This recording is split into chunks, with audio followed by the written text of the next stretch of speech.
And good morning, Washington. A little on the chilly side for Sockers. Might have to do that indoors for today. It's time for the bus stop forecast, and we do have a couple of delays, so watch for those scrolling across your screen. A shout out this morning to Rosa Parks Elementary School in Woodbridge, Virginia, where the temperature is 33 degrees, but it feels like 25. It's going to be a windy day today, and our temperatures are going to be rather steady to falling. So we're looking for quite a bit of cloud cover and about 33 degrees at pickup time. By recess, more of the same, and we'll see a few peaks of sunshine around 3, 4 o'clock this afternoon when the kids get home. But with the winds, it's going to be feeling like 20s. We'll talk warmer temperatures in your 7-day forecast. That's at 6:50. Back to you, Brad. Thanks, Jackie. Well, an update now on our top story. If you ride Metro to work, chances are the investigation and repair work from that deadly accident at L'Enfant Plaza is going to be impacting your ride into work. Now, Dan Stessel is a Metro spokesperson. He joins us now on the phone with what you need to know before you go. Now, Dan, are we going to see lingering impacts today? We've been talking about some of the detours and bus bridges. Right, and so to the extent that there's good news, and I use that, I hesitate to even say that, the good news is that all Metro Rail stations are open, and that we are not using shuttle buses in substitution for rail service as we head into this morning's commute. Green Line service has been restored. It was restored overnight, and the first trains are have moved through L'Enfant Plaza, as well as those other stations that had been closed yesterday for the response to the incident at L'Enfant. The one significant change, though, is that Yellow Line service is not operating this morning. As you heard in traffic, we are replacing all Yellow Line service with Blue Line trains. Those trains will depart Huntington and Eisenhower Avenue, which normally just have Yellow Line service, and make their way all the way through Roslyn and into Largo across the district. So Blue Line service will operate twice as frequently as it normally does, and in order to accommodate that, we've made some reductions in service to the Orange and Silver Lines. So on those two lines, trains slightly less frequently than you normally would see on a rush hour morning like today. So is there going to be repair work going on today? I mean, is it just going to be sort of a general sort of slowdown in that area because of that? Well, and it's an ongoing investigation. Once the NTSB launches their investigation, we provide them full access and support, and they will have had access to the track.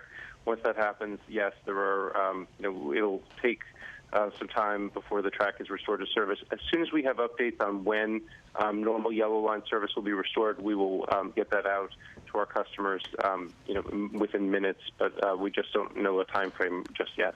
All right. Thank you, Dan, very much for taking the time with us. I know it's a scramble for Metro, just like it is for everybody trying to get to work. Thank you very much. All right, Brad. Well, D.C. Mayor Muriel Bowser is promising this morning answers about the deadly incident at the L'Enfant Plaza Metro station. She told ABC7 she's confident the NTSB will figure out what went wrong. I have the experience of working with the National Transportation Safety Board. I'm very confident that they will help us get to the bottom of this. We owe our residents a safe and reliable public transit system. Bowser has been in office for just a week and a half, and this is her first big crisis she has had to deal with as mayor. Well, the Ohio State Buckeyes are the undisputed champs of college football and #1 in the final AP poll. Ezekiel Elliott had a big night. He ran past the Oregon Ducks for 246 yards and 4 touchdowns in the Buckeyes' 42-20 win in the first ever college football playoff. Urban Meyer got his first title as Buckeyes head coach, 3rd overall, and he joins Nick Saban as the only head coach to win national titles with 2 different schools. Well, and there's quite the cleanup this morning on the streets of Columbus, Ohio. Thousands of excited fans took to the streets of OSU's campus. Police say more than 40 fires were set, mostly in dumpsters. Officers tried to clear the streets, but they say people just weren't listening. So police were forced, they say, to use pepper spray to clear the roads. Juma, you want to tell us the only college team to beat Ohio State this year? Oh, yes. Thank you, Brad. Their one loss came to my Virginia Tech Hokies, so we are the de facto national champions. Yes. That's how Jumi views it. And then we didn't do so good after we won that game. well. But you still have those bragging rights. In fact, a couple of my Facebook friends sent out the same kind of message that, hey, hard to believe my Hokies were Exactly. I think it's early in the quite how season, the though. national championship works. We're the runner-up. It worked last night, it seemed, to work to a T. And we're going to have some interesting games coming up this weekend. Yep. I think, not bad weather to stay at home and watch games, but things are going to be getting better that you might be asking yourself, would I rather spend some time outdoors? The answer might be yes. Would I rather spend some time outdoors? Right now, no, not so much. 38 degrees is our temperature downtown. We've got a north wind. It is brisk at 16 miles per hour, so that brings our wind chill factor down to 29 degrees. We're keeping our eye on areas north and west of the city for any icy patches. I think those winds are really helping to dry things out now, but our temperature is below freezing at Cedar Grove Elementary School in Germantown. It's 28 degrees there. In Clear Spring, Maryland, it's 28. Potomac is 30, and it's 31 degrees now at Waples Mill Elementary School in Oakton. So be careful on the roadways. Be careful on your sidewalks, too, for any of that standing water. So our winds are coming in from the north today, and that means it's going to draw in the colder temperatures. So we're going to continue to drop through the better part of the day or kind of hold steady. We hit our high temperature around midnight in the lower 40s, and at this time we're going to be dealing with 30s for the rest of the day with a feel factor in the 20s. Skies are cloudy. That helped hold those temperatures up just a little bit. We'll get a couple of breaks in the clouds today, but low pressure is going to develop down here, and that means we'll have another shot at getting a little moisture south of the city by tomorrow morning. So high pressure trying to work its way in for today, and then we'll watch for those clouds to come right back in overnight tonight, perhaps a couple of flurries. I think our best chance is going to be in southern Maryland, and then the warm-up begins. So today, partly sunny, breezy, and cold. Temperatures will be in the upper 20s to lower 30s this afternoon. Tonight, mostly cloudy skies. Teens will be to the north and west where there's a little bit more clearing. Tomorrow, perhaps that snow shower early, mainly to the south of the city and mainly in the morning hours with temperatures near the freezing mark. And there come the 40s where you're saying, maybe I want to get outside this weekend with mid to upper 40s. That sounds so good. Jack? It's so weird. It's that cold. The 40s, which would normally be chilly, is beautiful and short sleeve weather. Eastbound on the Dulles Toll Road, a heads up for about the next 2 weeks. There's going to be a minimalization, if you will, exiting off at Route 7. With the ongoing project, its construction, eastbound on the toll road at Route 7, you're down to one full-service lane at the toll plaza, so this may cause some delays. 210 northbound up before Swan Creek. Sounds like accident activity been along the left side of the roadway.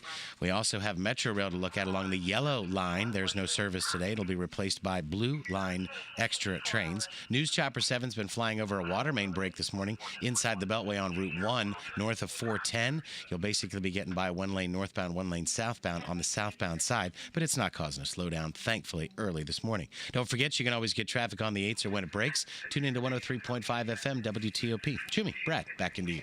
All right, Jack, thank you. 6:53, time for the Tuesday Express. A winter weather alert. There are still some lingering school delays and closures today. You can find up-to-the-minute information scrolling on your screen and on WJLA.com. And another school note today, the Montgomery County School Board will consider later start times for high school students. Right now, county high schools begin class at 7:25. Today, the school board will consider several options for adjusting school starting and ending times. The board will gather public input throughout the rest of this month and in early February. And if you're lucky, you might spot some celebrities downtown today. Bradley Cooper and Taya Kyle are just some of the stars expected in town for the premiere of American Sniper. They'll walk the red carpet at the Burke Theater at the U.S. Navy Memorial. Now for a live roundup of today's top stories. We begin with Jeanette Reyes live in Northwest D.C. Jeanette. Well, Jumi, an investigation is underway right now to try and figure out what caused the tragedy yesterday at L'Enfant Plaza. So your commute may be impacted if you take the metro. You should know yellow lines are all suspended, replaced with additional blue lines, and the red lines remain unaffected this morning, running every 6 minutes. Johnny? Jeanette, we have just obtained startling video here at the live desk showing massive flames shooting out of the very busy Penn Station in Midtown Manhattan. This posted by an Instagram user. Take a look. Large teams of emergency crews have responded to this 3-alarm fire, causing traffic and subway delays. No injuries have been reported. More than 100 firefighters responded to the scene there. It is not immediately clear how the fire started, but the city's main station can expect major delays throughout the day. Brianne? John, we are keeping a close eye on the roads this morning from Mobile Track 7. Take a live look outside here in Front Royal, Virginia, where we have mostly dry conditions out there on the road.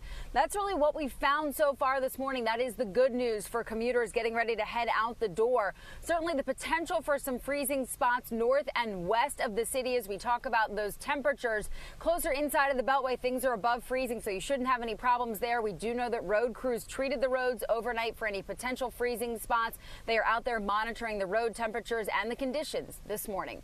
Jackie?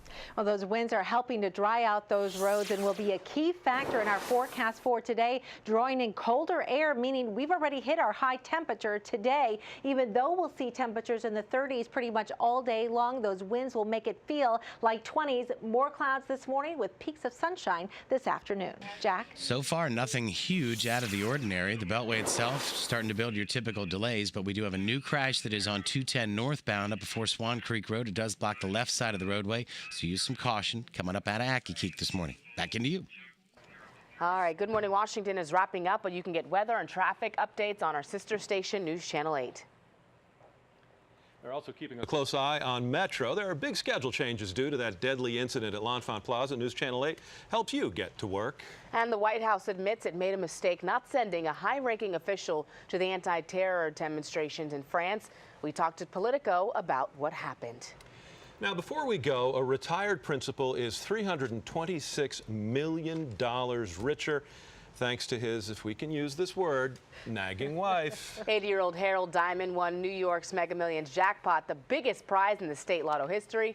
His wife nagged him to pull over when the weather got bad, so he stopped at a gas station and got that ticket. After taxes, they're taking about $130 million home, and they say they're going to Hawaii. Let that be a lesson. Always listen to your wife. That does it for us. Good Morning America coming up next.